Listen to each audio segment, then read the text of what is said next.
As Jacob mentioned, our guest tonight is Ed Solomon. We're very thrilled to have him here for an evening to discuss the art and craft of screenwriting. Ed began his career in college as a joke writer and stand-up comedian.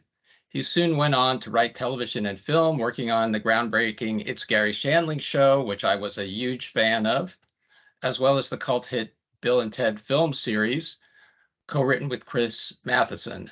Additional screenwriting credits include Men in Black and the Now You See Me movies, among many others.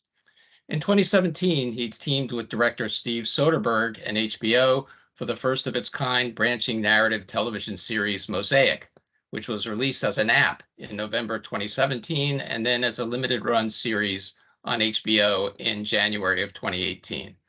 After that, he wrote the script for No Sudden Move for director Soderbergh and producer Casey Silver. It debuted at Tribeca and received rave reviews from critics and can be found on HBO Max. And I watched it the other night. It's fantastic. He is currently in post-production on another limited series for HBO and Soderbergh. That show, Full Circle, will star Claire Danes, Zazie Beetz, Dennis Quaid, Timothy Oliphant, Gerald Jerome, CCH Pounder, and Jim Gaffigan. Wow, sounds great. It will air on HBO Max in July of 2023. So thanks for being here, Ed. You're welcome. I assume everyone can hear me okay? It was me who had the technical difficulties logging on, so I apologize for starting a few minutes late. No worries at all. And we can hear you just fine and see you just fine. So we have a lot of questions lined up, and I know that the students are eager to ask questions as well, but I'm going to hog the spotlight here at first by asking you, how did you get to be where you are today? What was your path to screenwriting? Did you know that you always wanted to be a screenwriter? Did you kind of stumble into it? Tell us if you can, how you ended up where you are today. I think I made a mistake early in my career. I mean, I know I've had a long career, and I think I probably, and I'm very grateful for that. But I think if I were starting again, I wouldn't have gone into screenwriting as the primary thing for myself. I did it because at the time it seemed like the apotheosis of what a writer was. But I realized in hindsight, screenwriting for me was more. It involved a set of like life compromises that I regret. And what I mean by that is, as a screenwriter, and I don't want to discourage people from going into screenwriting, but I would say, and we could talk about this, Paul, maybe after, I would say with certain caveats, go into it with your eyes open. And I'm happy to talk about that. But for me, the ultimate problem with that was your day-to-day life, which is really, to me, all we really have control over, which is word for word, sentence for sentence, what we are writing. You go through the processes of a so-called quote unquote real writer, but the results in a screenwriting life are that you end up with a kind of corporate art that may or may not reflect what you wrote.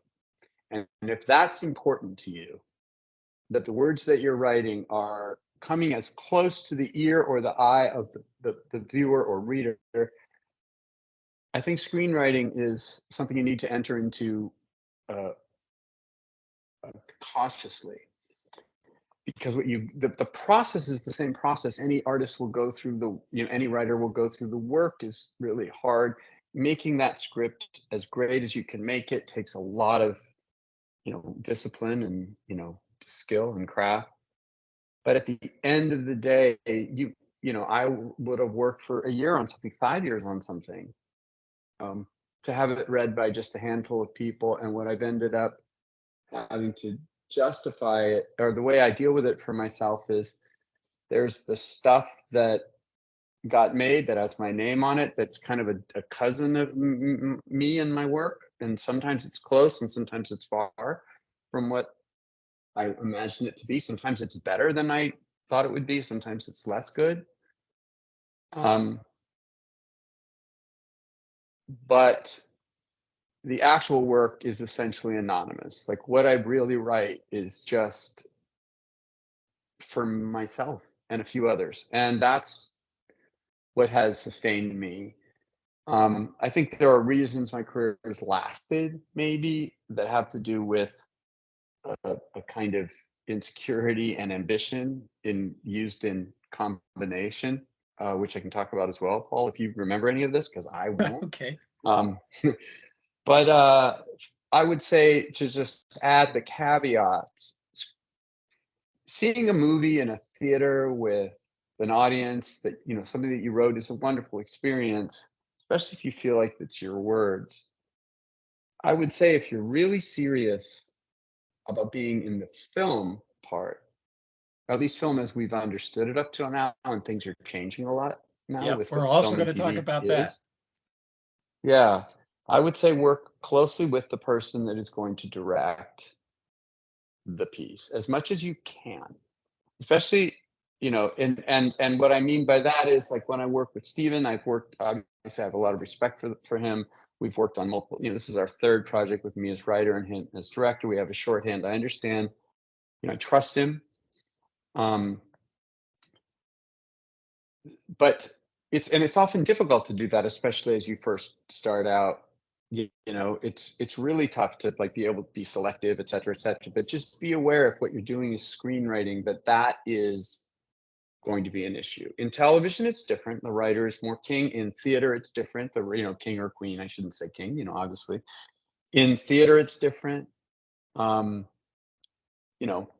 Novels, obviously, it's different. The other thing that I would have done differently, and then I will move on to let Paul ask another question, is I would have curated the people I worked with a little more carefully. Meaning, what I've realized, especially in the back half of my career, when I've gotten an opportunity to work with better people, as my work has grown exponentially when I work with people, the better a person is that I'm working with, the better my work is when I come out the other side of it. It can be very easy to surround yourself with people who make you feel good about what you do. And I think finding the balance of support and also people that'll push you harder, I think, is a really important thing. And when you're first starting out, that's like, who do you have read your work, and whose opinions do you seek out? But to the best of my ability, I wish that I had taken tougher routes in order to be surrounded with better people at times. Anyway. But I mean, all of those things are kind of lessons learned in retrospect, right? It seems like you're being a little hard on yourself, because you're a young writer starting out, and you're going to take what opportunities come your way. Um, do you feel like if you had been able to do it over, you would have become a different kind of writer? Would you have gone into television or theater, or written novels rather than being a screenwriter? I think I would have pursued things. How do I put it? I've always walked a line between having faith in what I was writing and needing outside opinions to let me know that it was okay. And I think I would have had more faith in my own internal voice. Had I had a little more confidence, I probably would have allowed myself to be more exposed as a writer, meaning done more theater, done more, novel writing, as you do, Paul, as well. But I didn't have the confidence, and I think I developed certain skills that are that were craft oriented and less voice oriented until later in my career. I got lucky, I would say, on some early things, in that they were successful enough for me to keep working. But uh, yeah, and by the way, you didn't quite ask this question, but I'm going to answer it in different and say, Probably if I'd made other choices, I'd ended up in the similar spot. Like Right. if I'd said no to what I said yes, if I'd started going one way, who knows, right? We are who we are, and we just, Yep. you know, Well, yeah. the other thing I want to ask you about is because I do remember something that you said 5 minutes ago, 10 minutes ago. That's another matter. But you I get it. mentioned the kind of mix of insecurity and ambition, and I kind of pictured each of those sort of slingshotting you forward in your career, a kind of a strange dance or equilibrium between them. And I know a lot of our students, I mean, one of the things we talk about is imposter syndrome, the feeling that you're not good enough or you don't belong.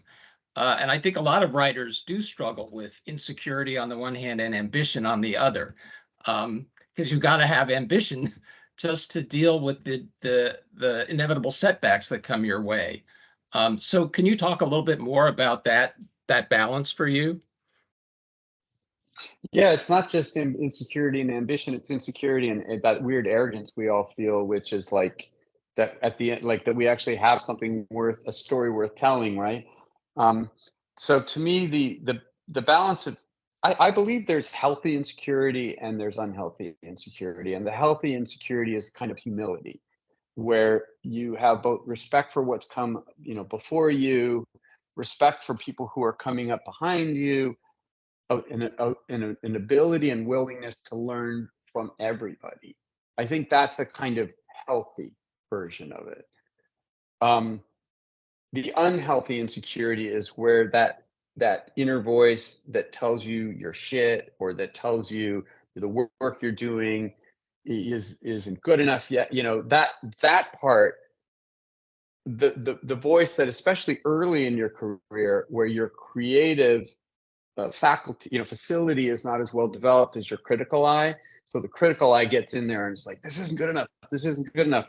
Like that can be really tough to work through and to manage. And I find that relationship is a life struggle. The relationship between yourself and your inner voice. How do you, metacognition? How do you think about, what you, how do you think about how you think? Um, Somebody just like I just saw. It's hard for me to read all the stuff that comes across, but somebody just flashed across the screen. But what if you really are terrible? Well, we all could be. I mean, that's the thing. And any idea, you could write something that works and then something that doesn't work. To me, it's not about objectively whether you're good or not good. It's about, are you curious about the thing you're writing about, and does it give you, and does is your curiosity slaked by writing about it? And when you're writing about it and exploring an idea, with coming up with characters and then a story and then maybe more characters and then the story's changing and now you're looking at the spine of the story and going, what is it telling me it is that process giving you some kind of joy, or are you doing it so that other people will tell you you're good, or are you doing it because you want to be able to say you have written? And we never know if we're good or bad. We never know if the work we're doing is good or bad. All we know is, am I making the story better? And if so, on what grounds? And what is the criteria for which I'm judging it? And am I getting better at understanding my own process? Am I getting better at getting deeper on ideas? And am I getting better at being able to transcribe what's going on inside me into the page? And am I getting better at being able to look at what I've written and assess what is working and not working, et cetera, et cetera? To me, that is the journey. It's not, when I get an agent, all those things I think are important, and we're all wondering about. It's is am I just able to kind of stick at it and keep making it better and keep making it better? And my general experience is, ultimately, when your work is up at a level, you'll start to feel different. You'll start to notice a difference in the way people are responding. But even with me having done this for many, many, many, many decades, my work is never as good as I think it is in the moment. It's usually my work plus time, and then I look back at it and go, oh shit, or my work plus other people's eyes, and other people read it and go, oh shit. And then it becomes not about, is my work good or bad? It's about, how do I deal with the input from other people telling me it's not what I thought it was going to be? And how do I then know what to listen to and not listen to, so that I can continue to make this better until it's quote unquote done? And how do you know when to walk away? Right. So that's to me the life journey of this thing. It's not by page 30 this has to happen, by page 45 this has to happen. It's what's your relationship with how you think about your work, and etc. I'll try to answer in shorter.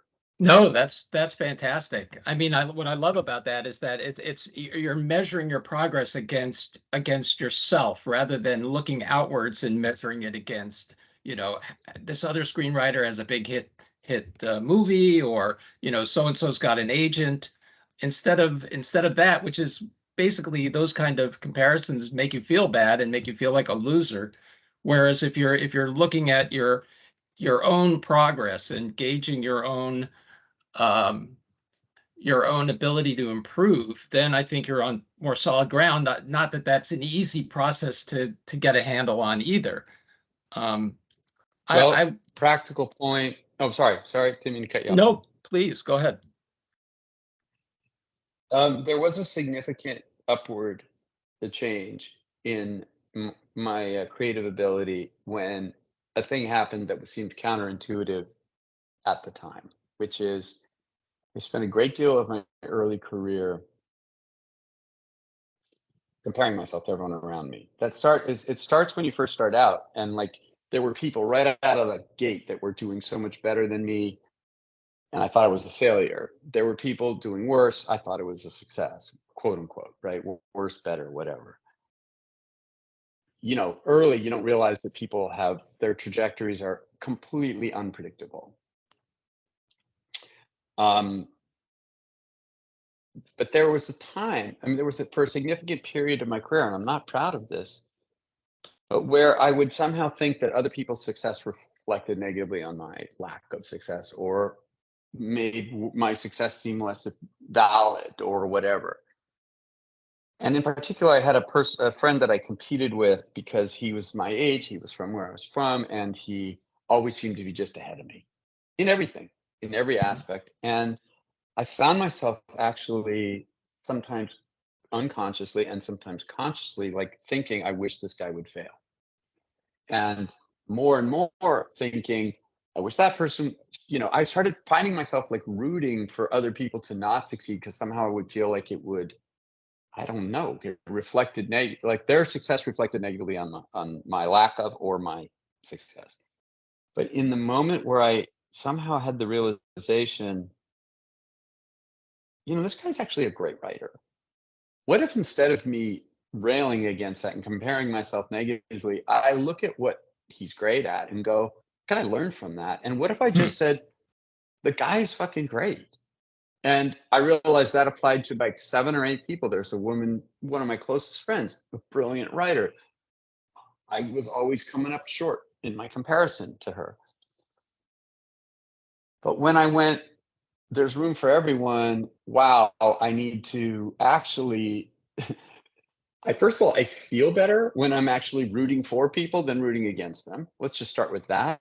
But also, that changed. It's an inflection point that I can point to and go, wow, I actually got better once I got rid of that previous notion of comparing myself.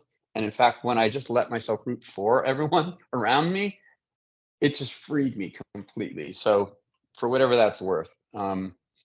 Anyway, let's Yeah. move on. I Yeah. can see there's already like so many questions that we No, won't be able to get to, but there's a I'm zillion happy to come back questions. another day and do this another time. So if that's of value. Um, I think, by the way, what you said just now is extremely valuable for our students to hear. So I really appreciate your sharing that. But now I'm going to just kind of pass it over to Jacob. We're going to tag team you all night, Ed. okay. Thanks, Paul. I see a lot of people talking in the chat about competitions, and I have a couple thoughts about it later when you're ready, but go ahead. Oh, awesome. Okay, well, I was actually going to go back to some of the questions in the chat and stuff, and we've had a couple of that kind of center around this general question, and that's that the industry is traditionally in Hollywood, California, or you're in New York City, and but with the pandemic and the changes to the industry that have happened, and just the influx of how many television shows and movies and different studios there are out there and everything now. What advice or avenues would you have for those students who, reside in Iowa but are pursuing a degree in screenwriting, or those who might have a family and they're situated in the Midwest, they're studying screenwriting, they might not have that ability to just pick everything up and move to Hollywood, right? Do you have any suggestions or advice on that kind of thing?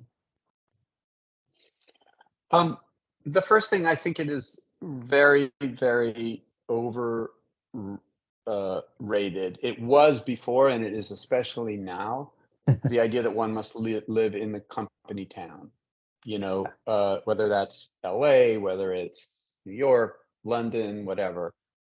There are advantages to it that make it a little harder to replicate when you're not. And the advantages are really there are more people doing what you're doing, which could also be a disadvantage, by the way. But the advantages, and this is a key and crucial thing, remember how I said curate the people that you work with? When you're first starting out, it's curate, is create groups for yourself to be able to make work. This also applies to the thing I wanted to say about competitions, because I saw them like they sort of pop up on my screen and disappear, so I can't read them all, but I can see that they're about that.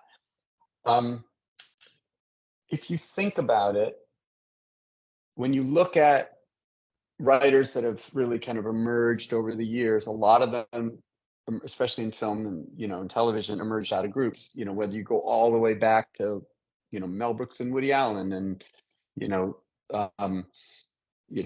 Carl Reiner, and like that kind of group, all starting as a group, or the Pythons, or the whoever. There's always people that knew each other when they were really young and started doing stuff, or when they first started out. I'm not talking about young in age. I'm actually talking about young in sort of in the trajectory of one's career, because we're all on the same continuum, just different amounts of time in it, and so the key is to keep making work.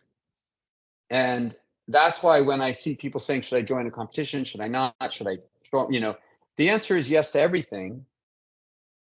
But the deeper answer is, the thing I don't like about competitions just per se is they reinforce this idea that there are gates that you need to get through, manned by the gatekeepers, and that's your path in.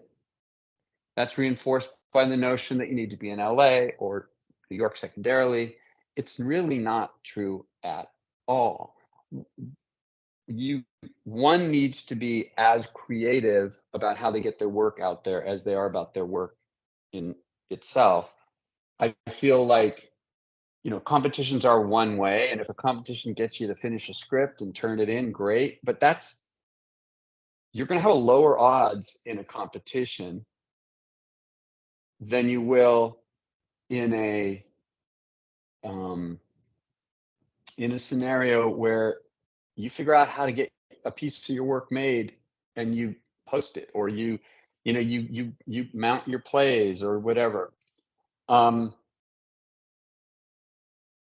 Which leads to this notion of networking, which I see people talking about. I think networking is usually absolutely misconstrued. People think of networking as sort of networking vertically, meaning meet gatekeepers. The true networking that I think one needs to do, especially early in one's career, but it's true throughout, is horizontally, meaning with other creatives, other people like yourself, where you can like spar, learn, work with, get new ideas, grow. It's those people who are going to have a bigger effect on your career going forward. It's as those people rise, you rise.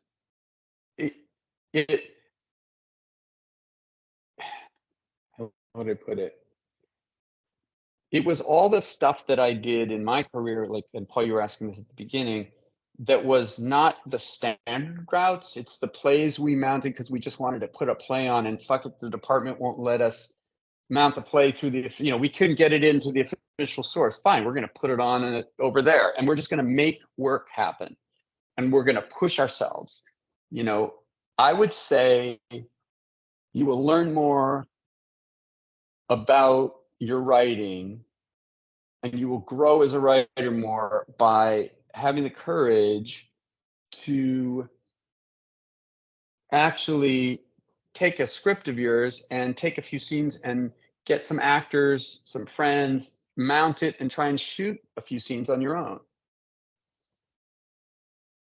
You will learn more by putting yourself out there and meeting more creative people in areas you're afraid of. For instance, a thing I think all screenwriters and writers and television writers, all narrative fiction writers should do is take acting classes. Even if you suck as an actor and don't want to act, thinking as an actor thinks is really important. Understanding how an actor puts a scene together will help you more than having 10 people read a script and tell you what they think works and doesn't work. Acting in your own thing, directing your own thing, editing your own thing, even if you just take a few scenes, actually seeing it on its feet. Do what you put yourself, take an improv class, take 2. Take a directing class, take an editing, put yourself in scenarios where you're expanding your toolkit and meeting other people who are creative. That is the networking. That is the kind of networking that works. The networking that is sort of reinforces the stereotype that you need to go to this competition, you need to meet this agent, you need to meet this manager. That facilitates the manager's jobs. But really what you want to be doing is continuing to just grow your work and grow your work and grow your work. And nobody likes to hear this, but as long as you can keep growing it, because at a certain play, at a certain time, it'll be good enough that people start coming to you, and that's how you want things to be. But when will that happen? That's, one needs the patience. So anyway, I'm going to take another question. Sorry. No, that's wonderful. I mean, I think that's just wonderful to hear. And because a lot of the things that you pointed out, like expanding your toolkit and everything, a lot of that can be done anywhere. You don't need to, again, move to Hollywood to take an editing class. You can pursue that in a variety of ways. You can find and the idea of networking too, not that vertical networking, not Project Greenlight, not getting in your foot in the door in that way necessarily. I mean, there's a chance, of course, right? Writing competitions and stuff like that do promote it, but finding that network around you to actually pursue the art form and stuff is just, it's wonderful to hear. I guess on that note, I'm kind of curious, you had been, originally, I think Paul said it was a bit of a downer at the beginning and stuff, talking about your career and everything, but I know that there were a lot of questions and stuff centered around what was your favorite project to work on? What I guess partner or group of people did you find especially helpful, in terms of networking and stuff that kind of helped you promote your voice and vision in screenwriting and in film? Well, again, it was the putting myself out there in every angle I possibly could. I was writing jokes for comedians. I was performing stand-up. I was taking improv. I was taking writing classes. I was taking editing classes. I was not a theater major or a film major in college. I was an economics major. So it's not, probably, I wish I had done literature or something. I think that would have been the most helpful for me. But it was, okay, look, this is a tough thing to, I think, grasp, but we think that our career is decided in these big, obvious moves. We get, a manager sees us and signs us, or we win or come in third in a competition or something like that. And those are things that happen. But the truth is, I don't know if this is gonna be too abstruse, but the career path is full of these tiny micro choices you're making that you don't even know you're making. I'm going to go to this festival, and I think I'm going to go to this festival because I'm going to like listen to someone speak. But you don't get into that class. You get in, or into that session. You go into this. You're in this other one. You're sitting next to somebody. You say something to them. It makes them laugh. They run into you 6 months later at a thing. Oh, you made that. They have a thought about you.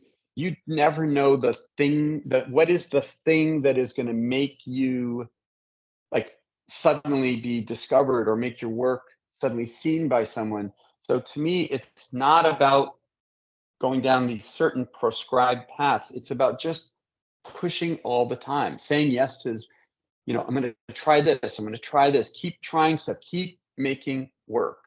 Keep making work. Trust that if you are really a writer, it's not about this particular script or project. It's about a lifetime of them. And so that, it doesn't mean just dash your work out. It means work as hard as you can on stuff. But recognize that not one of them is super precious.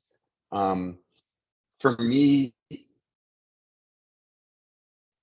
I would say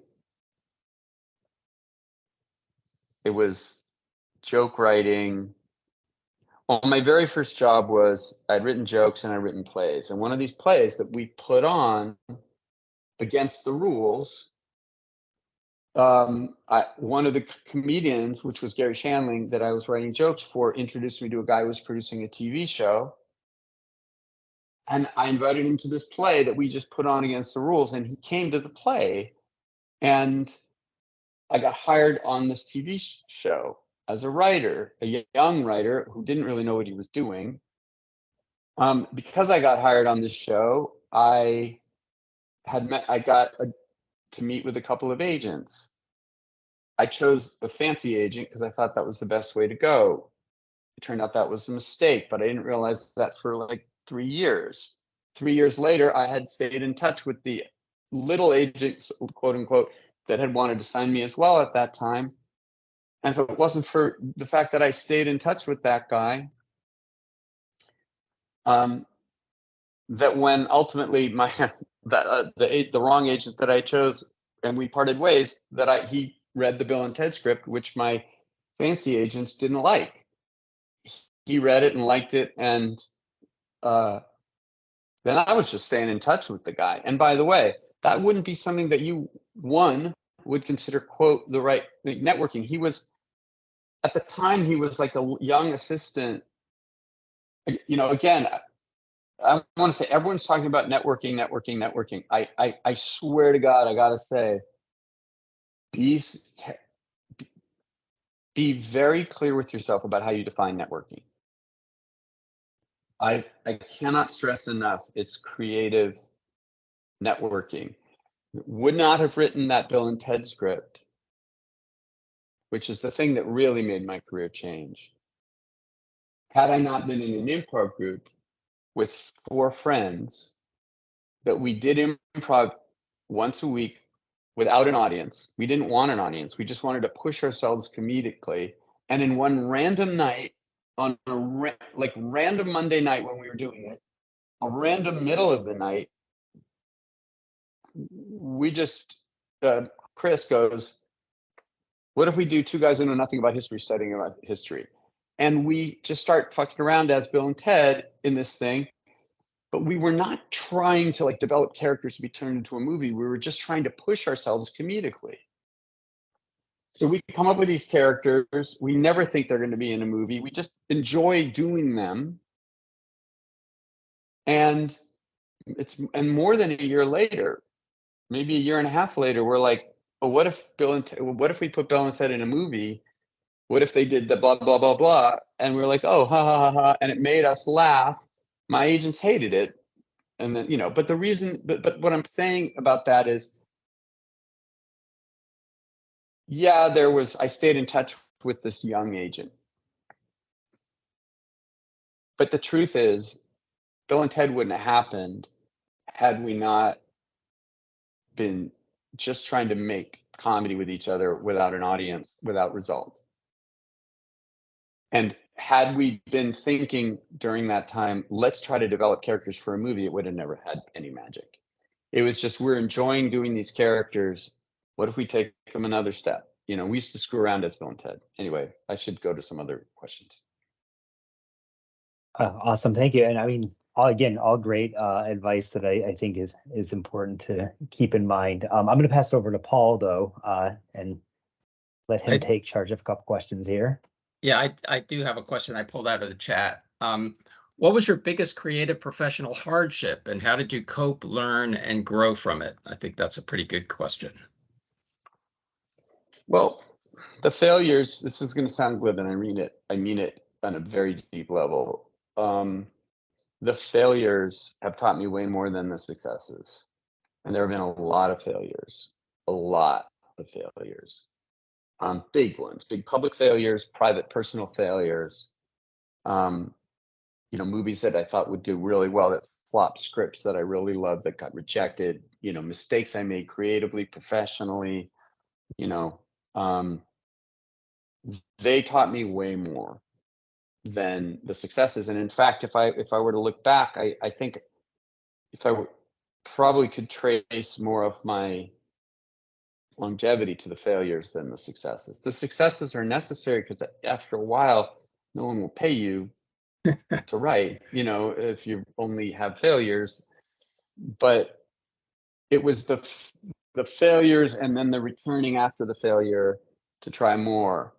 And you know, being able to actually look at what did I learn about myself in the process.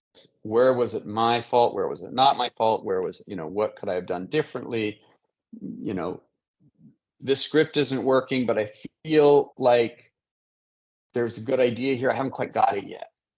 You know, one could make the argument that you're failing the entire process until it actually works. You know, how do you know to keep with it? Like, or how do you know when to put it aside and move on to something else?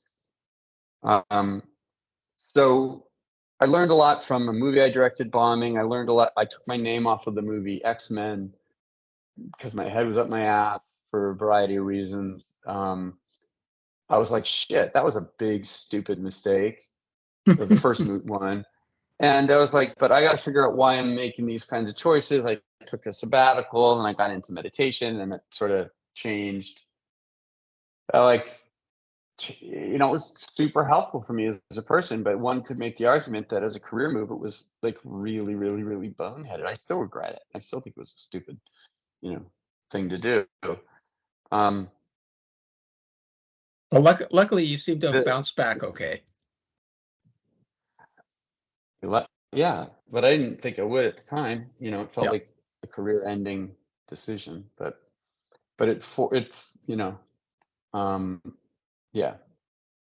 Ed, you seem to be a guy that you study yourself with the same degree of attention that you apply to your scripts. Oh, which it's not. I mean, yeah, maybe, but like, what is our job? We're sitting by ourselves, trying to we're trying to marshal our own brain, you know, into making something, and then, you know, to me, this job is so much about your relationship to how you think and how you feel. Like, to me, that's what this job is. It's how do you, okay, when somebody is giving you feedback that might be negative, what's your emotional response to that? Because most of your feedback is going to be negative, or it's not going to always, it's very rare that everyone's going to go, this thing is fucking great as it is, leave it. And I've never read anything so great. Most of the time you're going to get, okay, this worked, this didn't work, or I don't get this here. I don't, you know. And so how do you react to that? Do you, what's the voice in your head? How do you accept criticism, and how do you make your script better? How do you make your career better? What's your relationship to your emotional life so that your emotions work for you instead of against you? Because your anxiety, your fear, your anger, your sense of disillusionment, disappointment, because that's what you're going to feel most of the time. How do you make all that work for you?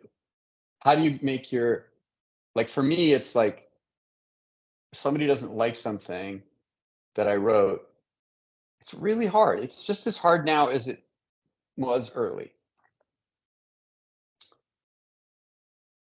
So how do I let that disappointment that the work I did didn't result in the result I wanted make the script better?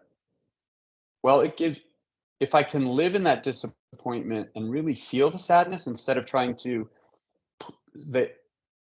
push the sadness away by trying to maybe solve it too fast to get rid of my anxiety, let's say, it kind of makes me more humble and open to new ideas. The anxiety that I feel, like,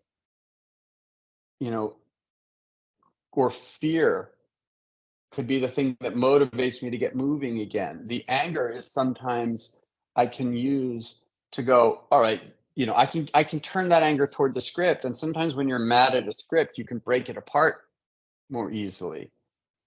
In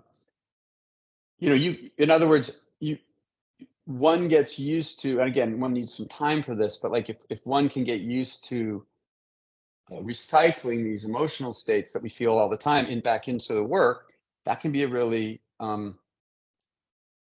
valuable. So when you say study yourself, I don't look at it as studying myself. I'm always trying to go, there's thinking about how you think, and then there's thinking about how you think. Yeah. That is a big part of the job. Is, well, how do I react emotionally? When do I react emotionally? When is my writing emotional, and when do I get out of it? When is it smart for it to be intellectual, so to speak, or right brain or left brain, however you want to look at it. It's navigating all the time between these states that is, to me, the difficult thing. Anyone can make a plot point happen on page 10, if you just I'm not, that isn't the issue. The issue is more longevity, and how do you learn how to get the most out of yourself? And then, more importantly, how do you learn how to deal with people's reactions to your stuff so that you can always make it better, and you can listen to, okay, I'll move on. Well, that was great. Thank you very much. Jacob, do you have another question? I can keep going if we let me do one more question. Okay. Ed, do you feel that you have a particular style as a screenwriter? Has that style, and if so, has that style always been there? Can you see like a consistent thread through your films, or do you think that your film? I mean, earlier you mentioned that you felt like your work had improved. I certainly noticed a difference in some of your later films. The films that you made with Soderbergh, for example, seem like they're, I don't want to say more ambitious, but they just seem like pointing in a different direction, maybe a new direction for you as a writer. I don't think in terms of my own style. I just think in terms of what am I curious about and interested in, and I trust that the style will follow it.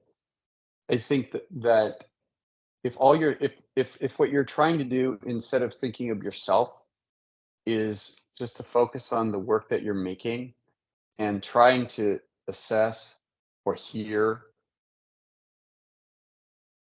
what it is trying to tell you, like, a lot of people I know have kids that are here. I can tell by people talking about their ages and also just what you were saying. To me, it's a lot like the style of the script is a lot like the style of your child.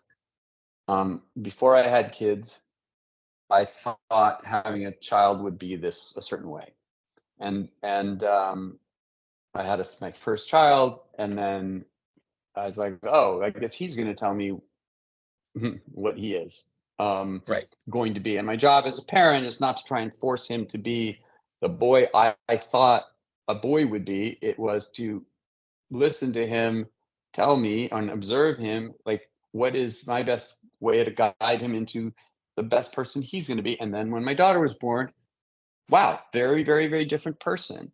And ironically, I was just talking to my daughter last night about writing style because she was looking at, I was showing her Full Circle because we were both actually, I wasn't showing it to her. I had to watch it for edit notes, and she just walked through. But to me, it's about what is the essential, like the best way to tell this story and the voices that will sort of people it out. And then I think your style is something that you have very little control over. If you are pursuing with integrity the idea itself, what is the best iteration of the idea? Your characters are going to have your voice some way, it's just, you can't avoid that. But I never get too hung up on what is my style. In fact, when I have done that, I think it's kind of hurt me. Because you get Your too style comes out. self-conscious. Yeah, you get self-conscious, and you become the object, not the thing you're writing. It's like about it's about, yeah. Well, I mean, in an industry that demands a lot of collaboration and stuff, I suppose as well, that is something you don't want to get too married to your voice in the script because it might change, correct? And how do you navigate that? I mean, like, because it sounds like sometimes, I mean, you have a vision for specific projects or ideas and stuff, and you put them forward, and I'm sure there are different ways in which this is approached by the different people that you're working with and stuff. Some might say, can we change this line here or change that line there? I noticed with Men in Black, originally it was going to be underground, but then the director for that film, Barry Sonnenfeld, said, "You know what? I want it in New York City. Let's do it in New York City," which seems like a big change if you're writing the script out and everything. So how do you navigate that? I mean, with your voice and everything, like, the idea of having to give up maybe your voice for the greater production, I suppose. Hang on, just writing a note down here. Well, you got to think there's a difference between story and plot. The plot of Men in Black changed tremendously. The story didn't change at all. The Barry said it in New York. I had said it all across the country. The one biggest change that was a significant change was I wanted a more philosophical third act, which was probably wrong. The producers wanted more like guys with guns and bug. I never liked the third act of Men in Black so much. But the story itself was essentially the same. It was a cocky, younger agent gets recruited into this world by a more cocksure, but more that, cards to his chest person. And then we, the audience, get led into this world through the eyes of this newbie, who then is forced to join, then makes the choice to give up his life and join this thing. And then starts to get the humility basically beaten into him. And my third act was still about what the third act is about, which is we as people don't really know what's really going on, and we think our lives are the most important things, and maybe they're not. But the story never changed. It was about a guy trying to replace his, himself with a younger person. I mean, at the end of the day, that story stayed the same. The plot just moved into New York. Barry wanted to do more like French. He said, the first thing we did when he got on the movie was we screened French Connection, and he goes, like that, but with aliens. Yeah. I was like, oh, got it. Okay. A little bit more of a buddy cop movie in your mind. That's fine. The plot, was changed. The story was the same. And similarly, I feel like collaborating with other people, which you do a lot in any of performative arts, even in theater, you're always collaborating. So it becomes, how do you develop the way to know what's worth quote unquote fighting for and what's worth shifting, and so what is the thing one is fighting for? And that all comes back down to how do you deal with notes? How do and to me, the key, goes back down to how you deal with your emotions, which is to say, how are you able to hear what somebody is saying, understand what's underneath what they're saying, either whether it's a problem they're having, like a studio or a network or producers or whatever, and go and not be trying to please them by doing exactly what they're saying prescriptively, but rather go, I hear what they're saying. It's not affecting me emotionally, so I'm not going, fuck you, you're wrong. Like, which is my first response all the time because it comes from hurt. It's to go, and I saw someone just say, focus on the solutions, not the problems. I would say focus more on the problems. The real key is don't try to solve it too fast. Solving something is what relieves us of our anxiety. Oh, it's our brain has come up with a solution. I feel less anxious now. To me, it's 95% understanding what the actual problem is. And that means listening to enough people or listening to yourself and like going, okay, what is the real issue here? And that is how that's about not letting your emotions get you in a bad way, but trusting your emotions that are telling you something is correct. You're just working with many, many people to get something made. If you're not writing a novel, you're working with a lot of people. So how do you, and you need those people, whether it's film or TV or theater, you need people who are good, who are going to execute your vision, or who are going to make it their vision and you're going to support their vision, or whatever. It depends on, that's what I meant early in the talk about. I probably would have gone more into lines of work where it was a little bit more my vision, but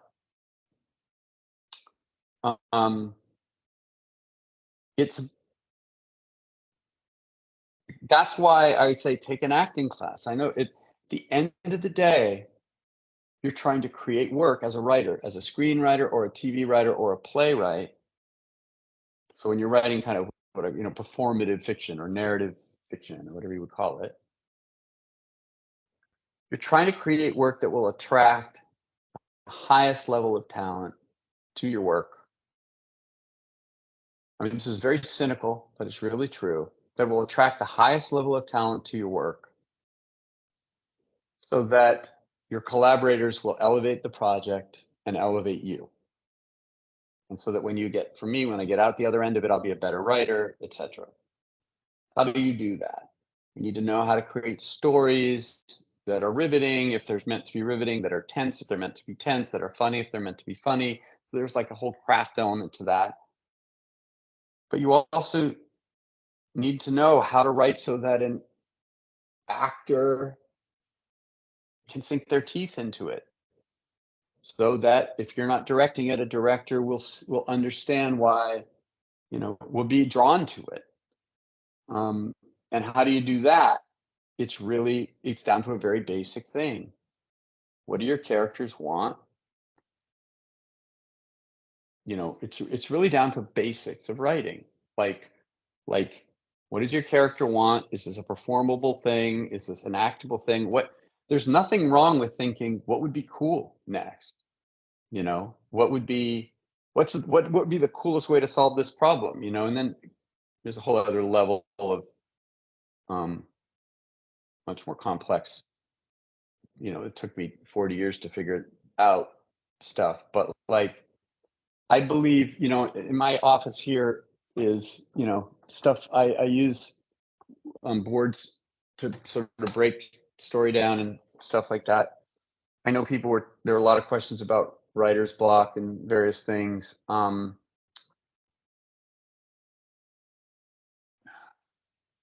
Just a couple quick things I'll throw out. Aside from like groups, join a group, join writers, put them together, put as many, you know.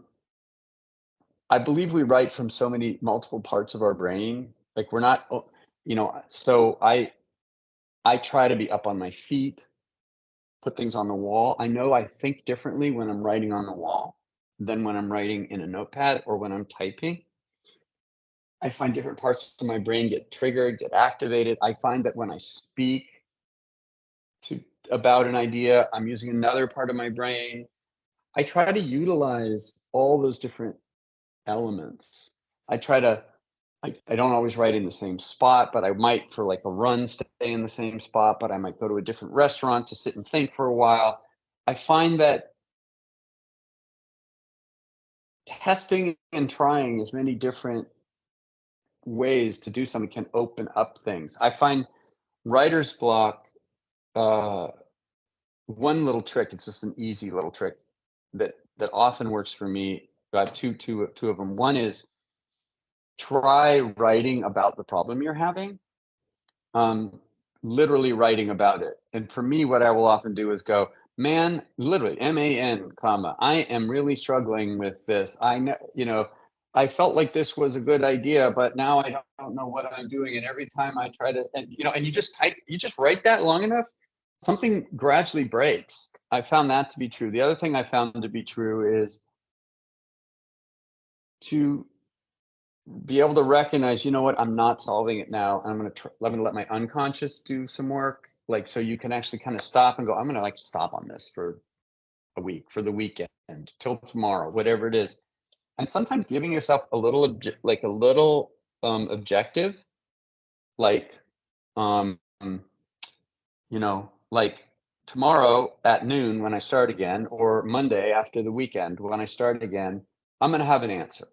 It may not be the solution to the scene, but sometimes it's you're thinking about this wrong, or you're asking the wrong questions. Usually an answer does arrive. The other thing I would say is a lot of times when we get into the screenwriting software, we get blocked. When we get into, or when we go, okay, I'm sitting down to write, we get blocked. It's that act of like, yeah, stream of consciousness, I think, is a big deal, but also needs to be regulated. But like sometimes when we're now writing, like it suddenly gets important, and it's like I only have 2 hours today to write, or I told my parents like I was going to take a year to try this writing thing, and I'm at month 11. You know, there's all these pressures that we put on ourselves. But sometimes when you sit down to quote write or capital W write, it feels important, and suddenly it, you know, it implodes. Another trick I have used is to write an outline in an email form or in text. I know that might seem weird, but I guarantee you when you're walking down the street and texting your friend, you're not having trouble, you know, coming up with words. You're still conveying your ideas through a medium that doesn't make you nervous. Sometimes I find emailing, just sometimes to myself, like releases that sense of it being important, or just fucking with my thumbs, texting a few ideas, or picking up my phone and talking into the voice record thing, even if I don't really know what I'm doing. You know, there are ways to trick yourself out of the writer's block.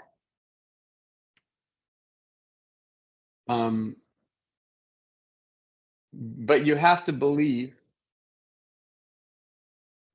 that it's that by moving, the ideas will come. You have to know that, and that you also have to trust that some bad shit's going to happen for quite a while. And I may not get it right away. And that's where I'm going to say one last thing about this thing, which is that's where I think a lot of what people teach, which is you have to be super passionate about something, or you have to have inspiration, I think can really mess you up. I actually think, I don't think it's passion that you have to have. It's curiosity. It's interest. You just need to be interested in something and follow that. And in terms of inspiration, I think it really screws people up because they think I can't get out of this writer's block until I'm inspired or whatever. To me, the notion that you need to be inspired is the thing that will make you realize that nothing I'm doing is that great because it just doesn't feel inspired yet. Sometimes it's just about putting words in front of each other for a while till something breaks. I mean, in a way, it's a job.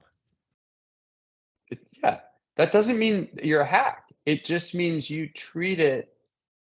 It means that your responsibility to the work is to understand the process, understand your process, have patience, diligence, discipline. The thing, especially when it's not your main way of making a living, but I will say it still happens when it's your main way of making a living. But the hard part when it isn't is sometimes it's hard to keep motivated and keep having faith. But the real hard part when it's not your sole way of making a living is you don't have the time. Yeah.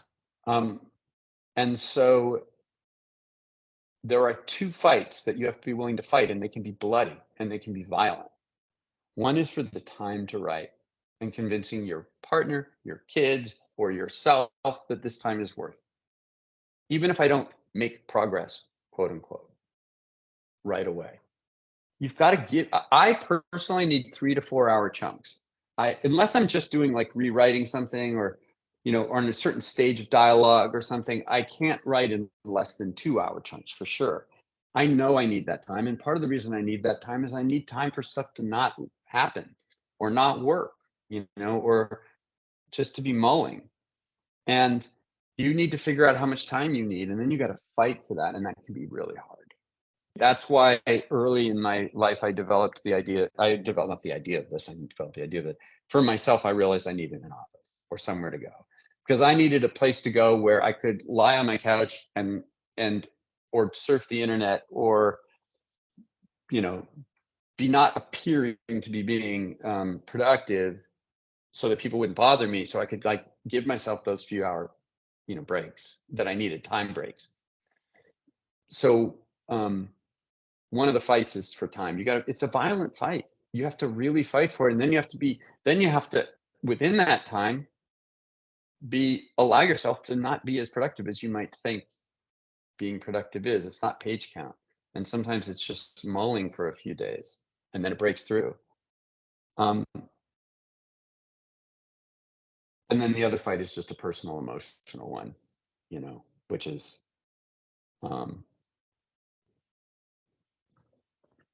just figuring out what your process is, and it evolves, and getting having the courage to keep going. The faith. It's about faith, not confidence. By the way. Yeah. Faith I don't is have a much word confidence. that's a word that was occurring to me a lot as I was listening to you talk right there. Faith. I mean, it's hard to pin down. It's a very nebulous word, but I think that's so important for any writing career. Yeah, because confidence implies something else. When it's time to sell something, you need confidence. I would say faith more than hope. I mean, hope is also the thing that keeps you going, but confidence is a thing that I know, Cynthia. Confidence is a thing that when you're selling something, is important. But how you convey that confidence is not what you think. It's not in like, confidence is quiet. And that's what really sells more. Confidence is a deeper sense of conviction. So the only time confidence I think is important is when you're in the process of talking about something that you're working on. The rest of it is faith. Like if I just stick at this long enough, I'm pretty sure there's something down there. Mm-hmm. Confidence doesn't make me do better work. It's like, by the way, I just saw someone saying something about creating your own luck. And I'll say this last thing. I believe that it's luck, but I also believe it's luck in the way that winning a lottery is luck. Meaning, like, however, or raffle, I would say, winning a raffle, let's say. Like, if there's 100 raffle tickets and you have 90 of them, you have a pretty good chance of being lucky. You're not guaranteed it, right? So what are the things that put your raffle tickets in, like as many raffle tickets in the basket as possible? It's getting out there and meeting people. Personally, I think it's more creative people than business people, but it's all of that. It's continuing to make work, continuing to try new things, continuing to take challenges, to push yourself, be willing to fail, et cetera, et cetera. The more you do that, the more raffle tickets go in. Okay, I'm going to answer a couple more questions, and then I realize we're going over already. Can't even believe it. Yeah, this went super fast, but I think we can have a few more questions. What do you think, Jacob? Yeah, that sounds good. I think in general, a lot of the questions, have centered around your career in general, and again, like what your favorite projects have been and what your least favorite projects have been. I guess in general, like, which ones do you see? It seems like there's different approaches to each one, right? Like with Men in Black, you were hired if I'm correct, you were hired by the studio to write the Men in Black script, versus like you were going back earlier to Bill and Ted.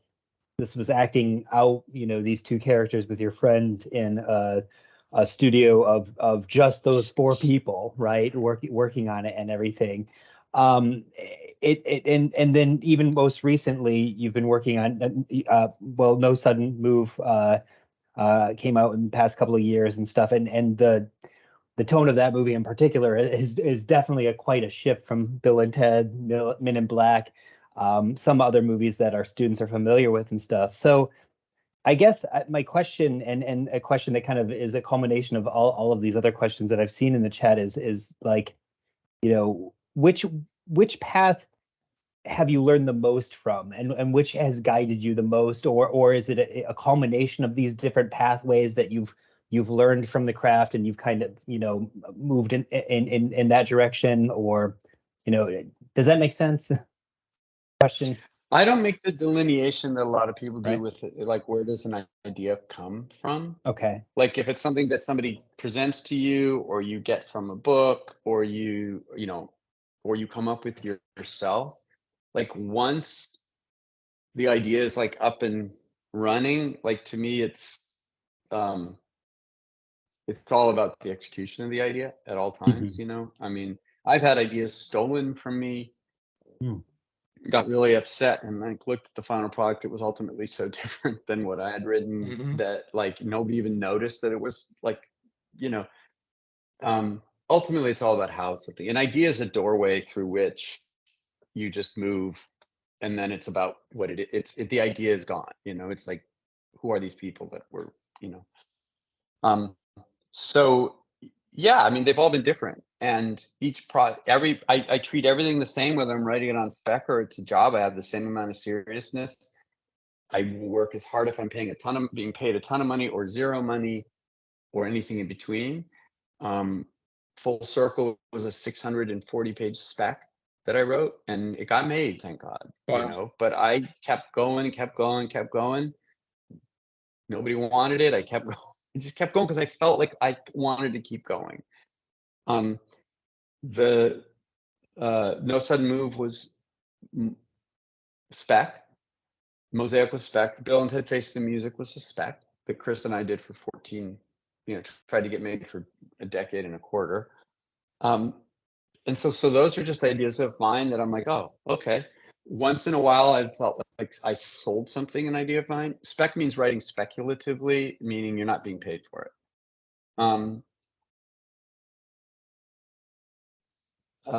I think you learn from all of them. You learn different things. And, if it's someone else's idea, I can't write it anyway, unless something in it I lock into. And then once I've locked into, it's like the idea is already way back in the rearview mirror. Yeah. Because you're applying I mean, you're applying curiosity, that same motivating curiosity to this other person's idea, right? It goes back to what you were saying a little bit about inspiration. It's inspiration is not something that's going to strike you out of the blue. It's something that you're going to the extent that it exists, you're going to apply a particular mindset to an idea and become inspired, right? To explore it with that curiosity that you referred to earlier. I'm just trying to make stuff work, I'm just trying to like get it to where it works. And, that's it. Like, I don't find, I mean, to me, that's the method, and the best things I've written, quote unquote, best things have been just kind of when they worked. Like they were the best iteration of it themselves that I could make, that I could get it to be. When I've thought this could be great, or I'm going to make this great, it's not resulted in a better script. It's like, what is, like, how do I just make this story work? How do I make, it's been that process from beginning all the way through editing, now in full circle. Just like, how do we make this work? And then when it's done, it works, hopefully, Yeah. That's the goal. It's just like, get the story to work. What does the story want to be? How do I make it the best version of it?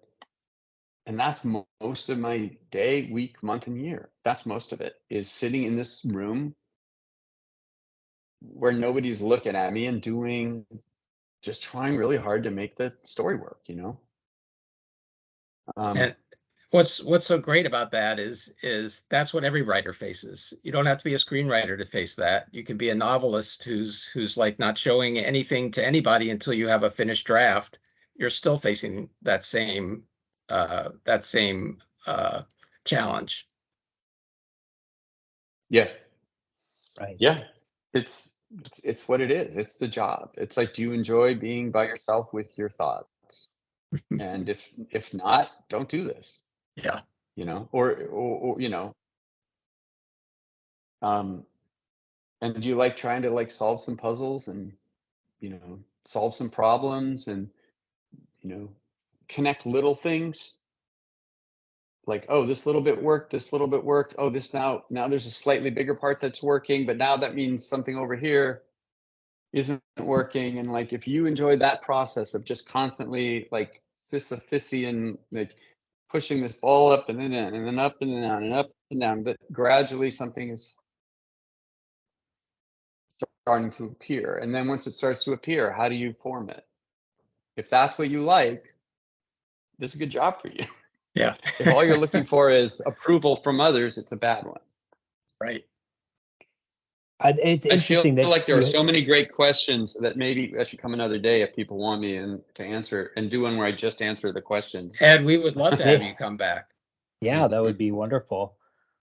Yeah, there's I mean, the questions are flowing and stuff. I think there's a lot of them that you've really done a great job addressing tonight and stuff, especially for people who are just wading into waters and stuff with screenwriting and having those misconceptions of like, you got to know people, you got to climb vertically, you got to and instead kind of looking at your peers and those around you and seeing how you can work with each other to build each other up. It's interesting you had mentioned, because I was just thinking, Paul and I were chatting a little earlier today about how a lot of your movies are kind of structured like puzzles that need to be solved, and they do eventually fall into place. I think I'm not giving away any big surprises if I talk about Men in Black at this point, since it came out in 1997.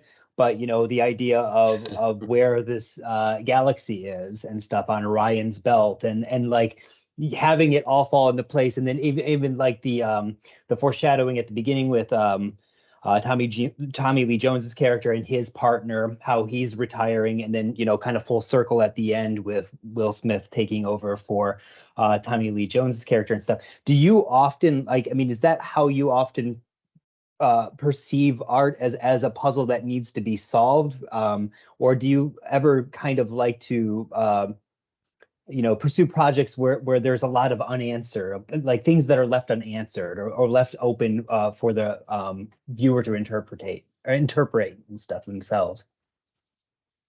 Depends on what it is. Like every story has a different desire, or different need. Like if it's a puzzle piece type story, like the Now You See Me movies or something, when they work, I feel like 65% of the first one worked and like 25% of the second one worked.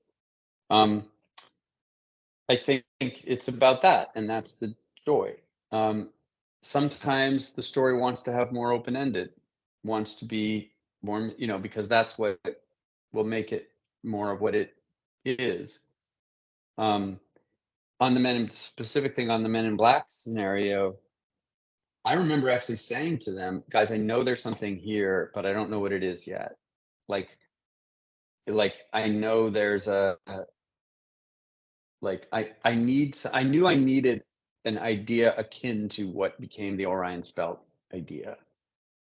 And I can't quite remember the moment. I wish I did. Usually it's out of need, and usually the best solutions come out of desperation. Like you don't have a lot of options.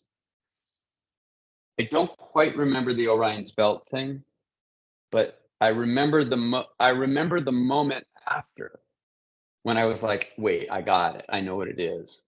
And going because it fit thematically with what I was trying to do. Like we don't have any sense of real perspective.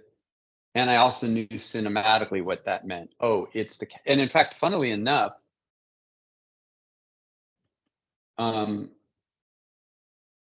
remember having an idea within the last year where I was like, oh wait, it shouldn't have been on Ryan's.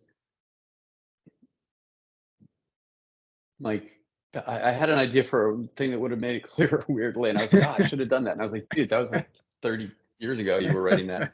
But like the Bill, like one quick thing I'll say is like sometimes it's just you have X number of variables and you have to solve the problem. And at the end of Bill and Ted, there's a sequence where they have to get the historical figures out of jail, and for those of you who don't know, they time travel. They have a phone booth that they time travel in, which the phone booth was not our idea. It was originally a van, but the studio thought it was too much like Back to the Future, a car in a car.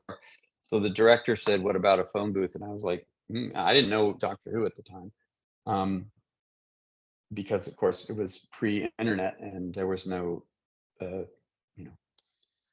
no, I didn't know Doctor Who, but regardless, I was like, oh, okay, we'll make it a phone booth. But we had to get the historical figures out of jail, but we weren't allowed, and we had to use the notion, we knew we were going to use the notion of time travel because it was in the basis of the movie, but we had literally couldn't use special effects. We're like, there's no budget for special effects. We got to get them out of jail. We got to use time travel, and we got to turn it in tomorrow morning. And we tried a bunch of things. I just remember going, what if we just don't write a big time travel sequence, but we just assume they time travel after. So then it's like this magical thinking idea. And then we wrote a whole bunch. We laughed like crazy for a while. because it made us laugh, and we came up with a whole bunch of it. It was originally like 3 times as long, and they made us change it because they thought it was too complicated. Now in hindsight, I wish we hadn't, but that's whatever. But that was just, we have these variables and we need to solve it. And that's why sometimes the best ideas come in in like a reshoot notion. Like even on Full Circle, we found ourselves in a situation where we were still in production, we were still filming, and we had made a change early in the production process, and it necessitated a change that we hadn't figured out quite late, but we only had like a few days left of shooting. So it's like we only had these locations available to us, these actors, available to us. And therefore the solution was not like, we didn't have the whole, like everything was possible. Weirdly, we had limited possibilities, and within the limited options, somehow it's easier to solve the problem, because you're forced to go, well, what do we got? We have this, and it needs to do this. Well, okay, we do this, and you actually come up with a solution. Weirdly, having more options can sometimes screw one up, I guess, is the idea. And that's kind of a great piece of craft advice too, because if you're finding yourself stuck at some plot point in a story, maybe the solution is narrow your options as a writer. Narrow your options, or go really simply, like sometimes if you're stuck in a quote, like in a plot point, like you're stuck in a plot moment, and for whatever reason, that what comes next needs to be there for whatever reason, is work backwards.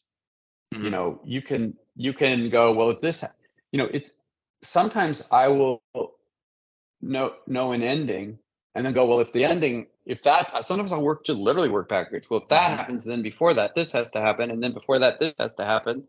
And then before that, this has to happen. And then sometimes you actually you solve something.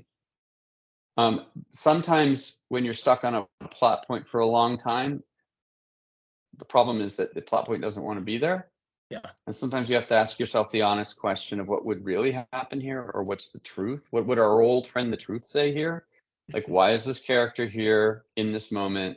What do they really want? And what's the reality of this? And that usually is often getting stuck on a plot point can be a symptom of plotting,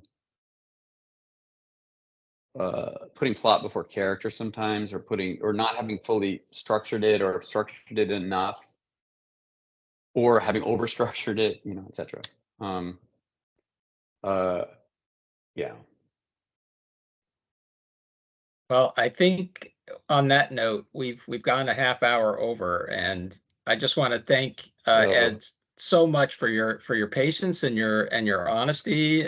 You really shared a lot of personal stuff with us tonight, and I feel like you shined a light into not only your own process as a writer, but into the writing process shared by many writers. I want to thank you for that. Yes, thank you so much. I appreciate it. Thank you for your patience. My God, thank you. So yeah, sorry I didn't get to probably most of the questions, but I mean, I'm happy to come another time if that makes sense. If not, I'll understand. We would love to have you back, Ed. Absolutely. We'll work something out. Oh, let me give one more piece of practical advice. Use recordings and not notes. Like when you listen, like record all your meetings, record all your creative sessions, record all your notes meetings. Don't take notes, because when you write notes down, you're wasting time, and you're also just writing what you think is being said. I record everything. I'm so shocked at what was really said versus what I thought was said. And it also frees you up to be more spontaneous. So, okay. Awesome. Thanks, you guys. Thank you for having me. Thank you. And thank you, everyone, for coming to tonight's session. Our next one was scheduled in May, and we'll feature a panel on publishing, and so stay tuned for that as well. But again, thank you again, Ed, for all of your insights and wisdom. This has been just absolutely wonderful. Thank you. I appreciate it. Thanks for having me on. All right. Good night, everybody. All right. Take care, everyone. All right.